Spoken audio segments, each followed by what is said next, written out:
नमस्कार, मैं रीनू यादव आप सभी दर्शकों का अन्नदाता कार्यक्रम में स्वागत करती हूं। किसान बहुत परिश्रमी होते हैं। वे खेतों में जी तोड़ मेहनत करते हैं और अनाज, फल और सब्जियां उगाते हैं। हमारे देश की अर्थव्यवस्था का लगभग समूचा भार उन्हीं के कंधों पर ही है। ऐसे भारतीय किसानों को खेती-बाड़ी से जुड़ी बहुत सी नई, रोचक और लाभकारी जानकारियां देने के लिए हर रोज सुबह हम आपके साथ आते हैं। हमारे प्रदेश के जो किसान इस समय बरबटी की खेती करना चाहते हैं, वे इसकी खेती करके अच्छा लाभ ले सकते हैं। तो आप बरबटी की खेती से अधिक पैदावार लेने के लिए खेत तैयारी से लेकर बुवाई तक के सभी कार्यों को किस तरह से करें, इस बारे में जानकारी के लिए मिलते हैं जिला भोपाल के विषय विशेषज्ञ विवेक गुमास्ता से। किसान भाइयों, आज हम जो ग्रीष्मकालीन बरबटी की फसल है, बरबटी जो है, इसके विषय में मैं आज आपको जानकारी दूंगा। और इसमें जो हम किस्मों का चयन करेंगे तो हमें ध्यान रखना है कि हम अच्छी किस्म का चयन करें, उन्नत किस्मों का चयन करें। तो इसमें जो अच्छी किस्म है, एक तो पूसा फाल्गुनी एक अच्छी किस्म है किसान भाइयों। इसके अलावा पूसा बरसाती एक अच्छी किस्म है जो कि नई दिल्ली से इसका निकाली गई है ये किस्म। इसके अलावा एक किस्म और बता रहा हूँ, पूसा दो फसली। इसका नाम ही देखिए, दो फसली है, मतलब आप इसको बारिश में भी लगा सकते हैं और गर्मियों में भी लगा सकते हैं किसान भाइयों। इसमें अच्छी हरी और लंबी साइज़ की जो होती हैं फलियाँ निकलती हैं। ये 60 से लेकर 90 दिन की फसल होती है। किसान भाइयों, अभी आपने बरबटी की अधिक पैदावार देने वाली उन्नतशील किस्मों के बारे में जानकारी हासिल की। अब आइए जानते हैं भूमि चयन, खेत की तैयारी और उर्वरक प्रबंधन के बारे में। और मैं आपको जानकारी दूंगा भूमि की। भूमि का चयन हम किस प्रकार से करें। तो किसान भाइयों, भूमि का चयन, हमारी भूमि ऐसी होनी चाहिए जो कि उचित जल निकास वाली भूमि हो, जिसमें जीवांश की मात्रा अच्छी हो। इस प्रकार की भूमि का चयन हमको करना चाहिए। दोमट मिट्टी हो, दोमट प्रकार की, सैंडी लोमी जिसको हम अंग्रेजी में कहते हैं, इस प्रकार की मिट्टी हो जिसमें पानी ना भरे। इसके बाद हम बात करते हैं किसान भाइयों भूमि की तैयारी की। तो हमें अच्छे से खेत को तैयार करना है कल्टीवेटर से 2 से 3 बार, जिसको हम कहते हैं बखरना, खेत को 2 से 3 बार हम उसकी आड़ी जुताई करते हैं। इसके बाद हम उसमें पाटा लगा करके उसको समतल कर लेते हैं, भुरभुरा कर लेते हैं, जिसमें कि हम आसानी से बोनी कर सकें। अब मैं आपको बताना चाहूँगा कि उर्वरक तो हम जब शुरू में हम डालेंगे 20 से 25 टन गोबर की अच्छी पकी हुई खाद का इस्तेमाल करना चाहिए। आप गोबर की पकी हुई खाद FYM डाल सकते हैं, जो फार्म यार्ड मैन्योर जिसको कहते हैं, आप वर्मी कंपोस्ट डाल सकते हैं। बरबटी की जो फसल है उसमें नाइट्रोजन फिक्स हो जाती है, तो इसमें यूरिया तो कम ही डलेगा, नाइट्रोजन हम कम देंगे। तो 10 से 20 किलोग्राम नाइट्रोजन पर हेक्टेयर डलती है। 70 किलोग्राम के आसपास आप इसमें SSP राकोड़िया खाद, जो इसको कहते हैं SSP सिंगल सुपर फॉस्फेट, आप डाल सकते हैं। 50 से 70 किलोग्राम आप पोटाश की खाद डालते हैं। नाइट्रोजन बस हम कम डालेंगे, 20 से 25 किलोग्राम हम डालते हैं। इसके अलावा आप सल्फर डालना चाहे तो आप सल्फर भी डाल सकते हैं, 10 से 15 किलोग्राम प्रति हेक्टेयर की मान से दर से। किसान भाइयों, यूरिया की आधी मात्रा, फास्फोरस, पोटाश और सल्फर की पूरी मात्रा को खेत की अंतिम जुताई के समय डालकर मिला देना चाहिए तथा शेष बची यूरिया की मात्रा को खड़ी फसल में 45 दिन की अवस्था पर देने से फसल की बढ़वार अच्छी होती है। इसके बाद मैं किसान भाइयों बीज की मैं आपको बताऊंगा मात्रा। बीज जो है इसका 20 से 25 किलोग्राम प्रति हेक्टेयर पर्याप्त रहता है इसको। और बीज जब हम ले लेते हैं तो उसको उपचार करने के लिए हम फफूंदी नाशक दवा, जो कि थायरम हो सकती है, जो कि बेवेस्टीन हो सकती है, आप इन दवा का चयन कर सकते हैं। और इसकी मात्रा 2 से 2.5 ग्राम दवा हम इसका 2 से 2.5 ग्राम दवा को हम बीज के ऊपर हम मिला देते हैं। क्योंकि ये दलहनी फसल है तो इसमें इसकी जड़ों में राइजोबियम बैक्टीरिया होते हैं, जो कि वायुमंडल में 78% जो नाइट्रोजन होती है उसको ये फिक्स कर लेते हैं, उसको ये स्थिरीकरण कर लेते हैं। तो इसको बढ़ाने के लिए हम राइजोबियम कल्चर का प्रयोग भी कर सकते हैं। 200 ग्राम का पैकेट आता है जो कि 10 किलो के लिए पर्याप्त रहता है, 10 किलो बीज के लिए। तो हम 5 से 10 ग्राम को हम लेकर के हम अपना 1 किलो बीज में हम उसको उपचार करके और छायादार जगह में उसको रख दें, छाया वाली जगह में रख दें। और रसायन को उसको साथ साथ ना मिलाएं, पहले हम रसायन से कर लें और फिर हम कुछ समय अवधि के बाद हम बायो फर्टिलाइज़र से, जैव कल्चर से हम उसको उपचारित कर लें। इसके पश्चात आप फिर हमको बुआई करना है किसान भाइयों। बुआई हमको कतार से कतार की दूरी 40 से 60 सेंटीमीटर रखनी है किसान भाइयों। और जो पौधे से पौधे की दूरी है वो 10 से 15 सेंटीमीटर की दूरी हम इसको रखते हैं। बरबटी की फसल से अधिक उत्पादन प्राप्त हो, इसके लिए फसल में खरपतवार नियंत्रण और सिंचाई प्रबंधन करना बहुत जरूरी होता है। तो आप कैसे करें बरबटी की फसल में खरपतवार नियंत्रण और सिंचाई प्रबंधन, आइए जानते हैं। तो बरबटी की फसल की जो जड़ें होती हैं वो उथली होती हैं, तो हमको हल्की सिंचाई रखना है, बहुत ज़्यादा पानी नहीं उसमें देना है। आप स्प्रिंकलर भी चला सकते हैं जिसमें कि आपको पानी संतुलित मात्रा में मिल जाता है फसल को, और हल्की सिंचाई रखना है। चौथे, पाँचवें, छठे दिन पे आप इसमें पानी दे सकते हैं, भूमि को देखते हुए कि भूमि अगर हमारा या मौसम को देखते हुए हमें को सिंचाई करनी रहती है। आगे बढ़ेंगे किसान भाइयों, मैं आपको बताऊंगा निदाई गुड़ाई। निदाई गुड़ाई हम शुरू में आप जब लगाएंगे बरबटी, तो आप शुरू में एक पेंडामिथिलीन नाम की दवा आती है या फ्लोक्लोरिन नाम की दवा आती है, जिसका इस्तेमाल आप 2 लीटर दवा का इस्तेमाल आप 500 लीटर पानी में घोल करके आप करेंगे। ये आप बुआई के 2 से 3 दिन जब आपने कर दिए, उसी समय आपको प्री इमरजेंस इसको हम कहते हैं, तब हमको इसको डालना है, जिससे कि ये खरपतवार को ख़त्म कर देता है। और 20 से 25 दिन जो शुरू की अवधि के रहते हैं उसमें किसी भी प्रकार के खरपतवार नहीं आते हैं। इसके बाद आपको जो 20 से 25 दिन की जब हो जाएगा आपका ये, तब तक तो नहीं आएंगे खरपतवार, लेकिन जब से ये आने लगेंगे धीरे धीरे, तो आपको 2 से 3 बार हाथ से आपको निराई गुड़ाई करते रहना है। तो जैसे 60 दिन की हमारी 40 से 50 दिन की फसल होती है, इसमें फलियां आने लगती है, तो हम इसको तोड़ सकते हैं। और अगर हम इन सारी बातों का ध्यान रखते हुए, उचित वैज्ञानिक तरीकों को अपनाते हुए यदि हम खेती करते हैं, तो आपको 50 निश्चित ही किसान भाइयों लाभ होगा। और 50 से लेकर के 80 कुंटल तक आप प्रति हेक्टेयर आपको बरबटी की फलियां प्राप्त होंगी। इसके अलावा 12 से 15 कुंटल आपको इसमें बीज भी प्राप्त होगा। और अगर हम चारे के रूप में इस्तेमाल करते हैं तो 50 कुंटल चारा जो है प्रति हेक्टेयर इससे प्राप्त होता है किसान भाइयों। बस यही कहते हुए मैं अपनी बात को विराम करूंगा। जैसे जैसे मौसम में बदलाव होता है, इसका सीधा प्रभाव सभी जीवों पर पड़ता है। अगर मछली पालन की बात करें तो इस व्यवसाय में भी बदलते मौसम में काफी दिक्कतें आने लगती हैं, जिनसे बचाव के लिए किसानों को सही समय पर उचित प्रबंधनों को करना चाहिए, जिसके बारे में बता रहे हैं मत्स्य विशेषज्ञ धनराज काप से। नमस्कार किसान भाइयों, जैसे कि आप देख रहे हैं कि जाड़ा खत्म हो गया है और तापमान में वृद्धि आ गई है, और आप देखते हैं कि हमारे जो संचयन तालाब है जिसमें मछलियाँ हैं, मछलियाँ इधर उधर आपको दिखाई देने लगती है। इसका सीधा सा मतलब है कि अब जो है मछलियाँ आहार के लिए तैयार है। तो जाड़ा की भूख के बाद में जब तापमान में वृद्धि होगी तो हमको आहार प्रबंधन की ओर अधिक से अधिक ध्यान देना है। भारतीय मूल की मछलियों के लिए हमको चाहिए कि अपने तालाब में प्लवक का जो घनत्व है उसको हम सही से तरीके से नापें। अगर हम देखते हैं कि 40 से 60 सेंटीमीटर अगर सेची डिस्क या जो घनत्व है वो नज़र आता है हमको, तो हमको चाहिए कि हमारी जो मछलियाँ है वो काफ़ी अच्छे से प्लवक भोजी मछलियाँ है और ये प्लवक खाकर बढ़ सकती है। किसान भाइयों, तालाबों में मछलियों का उचित ढंग से विकास हो, इसके लिए सही मात्रा में संतुलित आहार मछलियों को देना पड़ता है। तो इसके लिए आहार में कौन कौन से पोषक तत्वों को कितनी मात्रा में मिलाना है, आइए जानते हैं। साथ ही साथ जो पूरक आहार के तौर पर हम 1 भाग जो है सरसों की खल्ली और 1 भाग धान का कुंडा या राइस ब्रान बराबर मात्रा में मिलाकर अगर बैग फीडिंग करते हैं, तो अगर तालाब में हमारी 1 कुंटल मछलियाँ संचयन है तो उसके शरीर के भार का 3 से 5% आहार के रूप में हम लोग प्रतिदिन देंगे। और शाम के समय में या अगली सुबह उन खाली बैग को एक बार चेक करेंगे कि क्या मछलियों ने खाना खा लिया है। अगर कुछ खाना बचा हुआ है तो भी हम लोग उस फीड को बाहर निकालकर सूरज की रोशनी में सुखाएंगे। किसान भाइयों, ये जाड़ा अब ख़त्म होने जा रहा है और हमको अब चाहिए कि अपने तालाब प्रबंधन में अधिक से अधिक ध्यान लगाएं। जब भी तालाबों में छोटी बड़ी मछलियों को हम अलग करते हैं, हमारे पास समुचित व्यवस्था होनी चाहिए। साथ ही साथ प्रत्येक तालाब का प्रजाति के अनुसार हमको उसका आहार प्रबंधन करना होगा।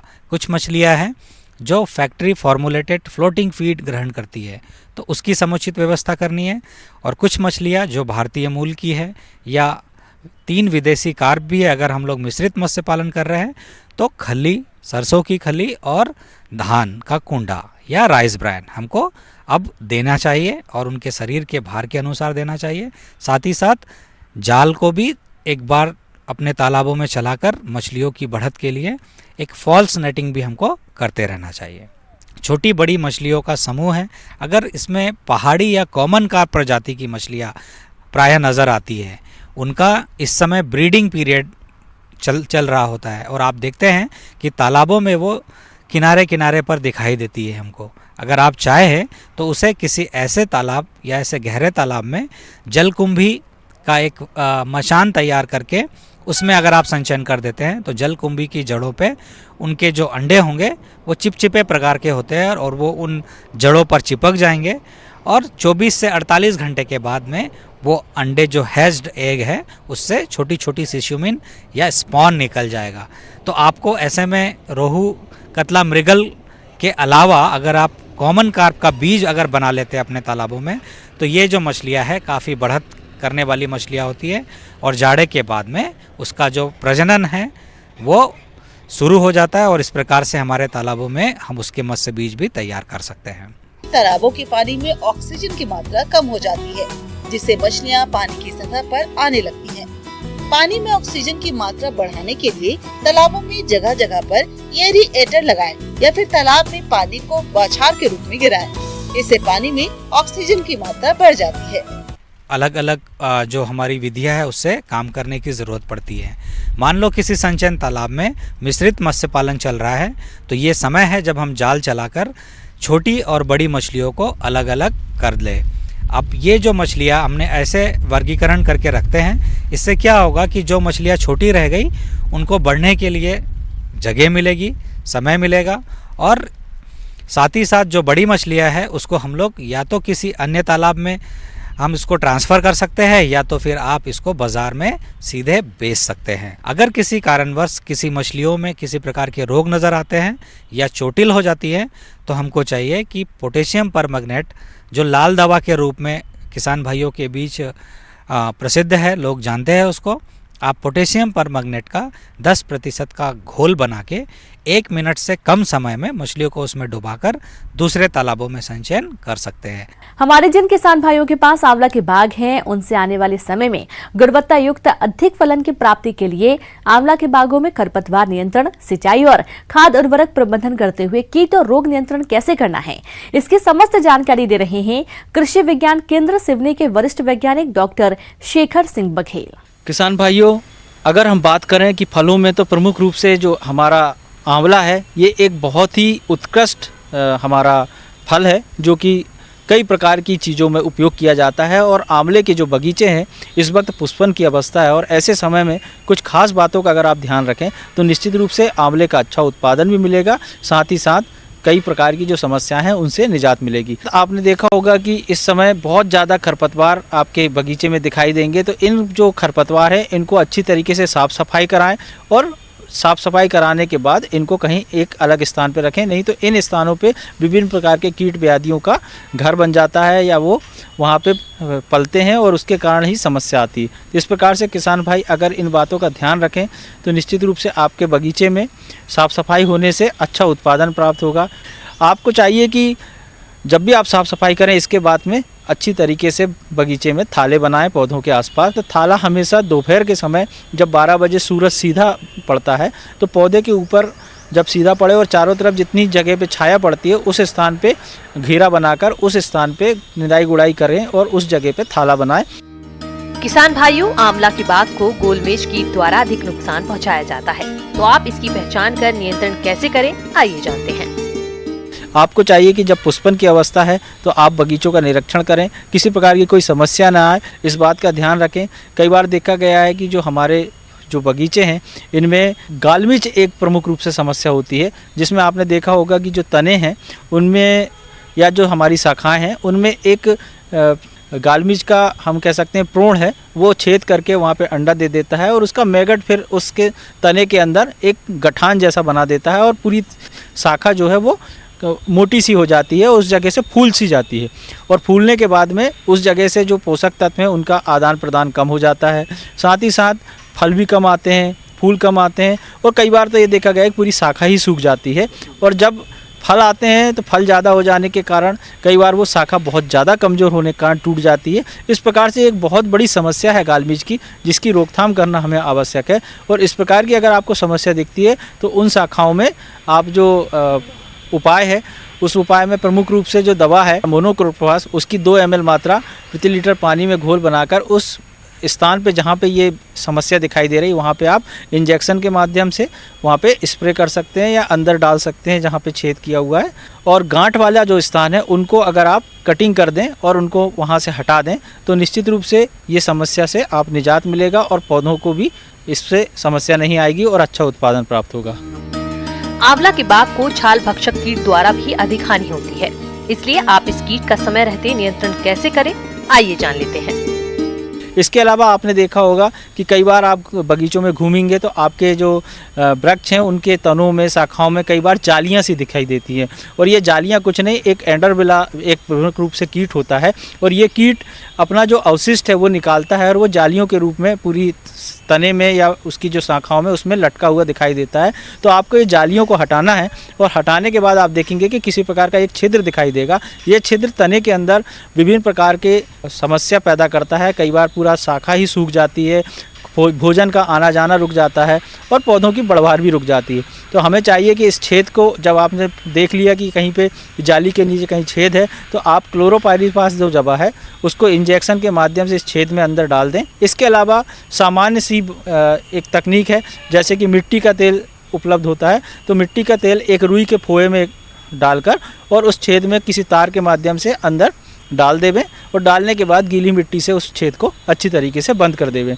इससे भी आपके एंडरबिला की जो समस्या है वो हमारे फल वृक्षों में नहीं आती और इस समस्या से निजात मिल जाती है। आंवला के बाग में मीलीबग कीट का आक्रमण भी होता है, तो इस कीट की पहचान क्या है और इसका नियंत्रण कैसे करना है, आइए जानते हैं। इस वक्त पुष्पन की अवस्था है किसान भाई, और आंवले के जो बगीचे हैं उसमें प्रमुख रूप से देखा गया है कि कई बार मिलीबग इसकी बहुतायत में समस्या देखी जाती है, और ये पौध में जो पत्तियां होती हैं इनको चूसने का काम करते हैं, और इसके कारण ही कई बार बहुत ज़्यादा समस्या आ जाती है। तो हमें चाहिए कि प्रारंभिक स्तर पर ही हम इनको रोकथाम करें। इसके लिए आप इमेडाक्लोप्रिड जो दवा है उसकी 1 ml मात्रा प्रति लीटर पानी में घोल बनाकर अगर आप वृक्ष में छिड़काव कर देते हैं तो मिलीबग जो है उसकी समस्या नहीं आएगी, वो ऊपर नहीं चढ़ेंगे। इसके अलावा आप बोर्डो पेस्ट जो है उसको आप अगर आंवले के जो हमारे वृक्ष हैं उनके आसपास तनों में अच्छी तरीके से बोर्डो पेस्ट की पुताई कर दें, तो निश्चित रूप से ये जो समस्या कीटों की है ये नहीं आएगी और अमरूद का अच्छा उत्पादन प्राप्त होगा।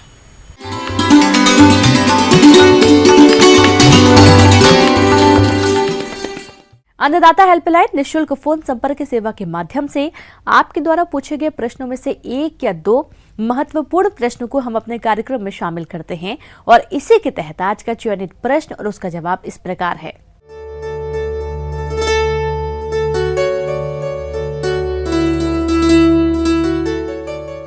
अन्नदाता निःशुल्क फोन संपर्क सेवा के माध्यम से पूछे गए प्रश्नों में से आज हमने जिस प्रश्न को कार्यक्रम में शामिल किया है उसे पूछा है ग्राम देवरा, जिला सागर के कृषक जगमोहन यादव ने। यह पशुओं में बांझपन की समस्या के समाधान के बारे में जानकारी चाहते हैं। तो जगमोहन यादव जी, आपकी जानकारी के लिए प्रस्तुत है कार्यक्रम का यह अंश। पशुओं में होने वाली कई प्रकार की बीमारियों में बताना चाहता हूं, जिसमें विशेषकर है रिपीट ब्रीडिंग और एक बांझपन। अपने प्रदेश में पशुओं के समय पर नहीं ब्याने की समस्या आमतौर पर देखी जाती है, और यदि आपके पशु समय पर ही नहीं ब्याएंगे तो आपके द्वारा की गई सारी मेहनत बेकार चली जाएगी और हमारे पशुपालकों को भारी नुकसान उठाना पड़ सकता है। रिपीट ब्रीडिंग होने के कई कारण हो सकते हैं। इसमें है हार्मोनल इम्बैलेंस और एक आहार असंतुलित होना, संक्रामक और कई बीमारियों की वजह से इसमें रिपीट ब्रीडिंग के चांस बहुत ज़्यादा होते हैं।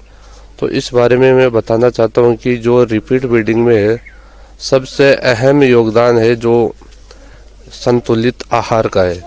इस बारे में आज के समय में बिल्कुल भी संतुलित आहार नहीं मिल पा रहा है। इसमें मुख्य वजह है कि जो फसल होती है ना वो सिर्फ केमिकल रासायनिक विधि के द्वारा आजकल खेती हो रही, तो इससे जो सूखा चारा है, हरा चारा है, वो सब कुछ ही दूषित हो रहा है। और जो आजकल के पशु आहार आ रहे हैं उसमें भी केमिकल की अधिकांश मात्रा आ रही है। तो इस वजह से पशुओं में जो आहार और जो चारा दिया जा रहा है वो बिल्कुल इनबैलेंस है। इस वजह से जो इसकी डिफिशियंसी हो जाती है। दूसरी वजह ये भी हो सकती है कि पशु के बीमारी होती है जो बच्चेदानी में इन्फेक्शन पैदा हो जाता है। इस बच्चेदानी के इन्फेक्शन से पशु बिल्कुल भी गर्भ नहीं ठहरता और जो अपन सीमन डिपॉजिट करते हैं वो भी डेथ हो जाता है। पशुपालक भाइयों, यदि आप अपने पशुओं का सही समय पर गर्भाधान करवाते हैं तो न केवल पशुओं के देखभाल के खर्चे से बच सकते हैं बल्कि इनसे अच्छी आय भी ले सकते हैं। किसानों को जो पशुओं के द्वारा हानि हो रही है उसका एक मुख्य कारण यह भी कि गर्भ परीक्षण। गर्भ परीक्षण हर 90 दिन पर करवाना चाहिए। एक बार प्रेग्नेंट हो गए तो 90 दिन के उपरांत उसको चेक करवाना चाहिए कि ये पशु ज्ञाबिन है या नहीं। और इसके लिए अच्छा है कि एक अच्छा और एक्सपीरियंसफुल अनुभवशील एक डॉक्टर से करवाना चाहिए, जिससे ना तो उसको कुछ दिक्कत होगी और एक पशुपालक को ये भी हो जाएगी कि अपना पशु गर्भ धारण कर चुका है या ज्ञाबिन है तो उसकी आहार व्यवस्था भी उसी अनुरूप करनी चाहिए। उच्च गुणवत्ता युक्त कई कंपनियों के जो खनिज लवण आ रहे हैं, मिनरल मिक्सचर आ रहे हैं, वो समय पर देते रहना चाहिए। इस वजह से जो डिफिशियंसी है मिनरल्स की वो इनके द्वारा पूरी हो जाएगी। दूसरा कारण है हार्मोनल। तो इसमें एक अच्छे वरिष्ठ चिकित्सा अधिकारी की सलाह के अनुसार ही इसमें हार्मोनल जांच होनी चाहिए और उसी के अनुसार इसमें आपूर्ति होनी चाहिए। और खाली है या प्रेगनेंसी नहीं है तो उसको वापस से या तो बोलने की दवा देनी चाहिए। अच्छे चिकित्सक की सलाह लेके उसको ये इन्फेक्शन दूर करवाना चाहिए। बच्चेदानी में इंट्रायूट्राइन दवा डलानी चाहिए और उसका जो भी संभावित उपचार है वो करवाना चाहिए। अब आइए देखते हैं कल दिखाए जाने वाले कार्यक्रम की मुख्य झलकियां। पशुओं में लगने वाला खुरपका मुंहपका रोग और उसका समाधान।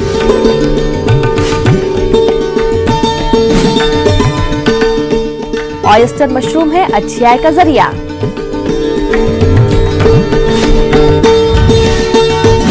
किसान भाइयों, अन्नदाता आपकी सेवा के लिए संकल्परत है। कृषि संबंधित समस्या एवं सुझावों के लिए आप हमें इस पते पर संपर्क कर सकते हैं। प्रोड्यूसर अन्नदाता news 18 Madhya Pradesh Chhattisgarh, Ramoji film city, Hyderabad 501512। साथ ही आप हमें ईमेल भी कर सकते हैं। हमारा ईमेल है p18annadatamp@nw18.com। और इसके अतिरिक्त आप हमें निःशुल्क हेल्पलाइन नंबर 180041922155 पर सोमवार से शनिवार सुबह 10 से शाम 4 बजे के बीच संपर्क कर सकते हैं। किसान भाइयों, अब समय हो रहा है आपसे विदा लेने का, तो हमारी अन्नदाता टीम को दीजिए इजाजत। कल फिर आपसे मुलाकात होगी कृषि संबंधित कुछ और महत्वपूर्ण जानकारियों के साथ। नमस्कार।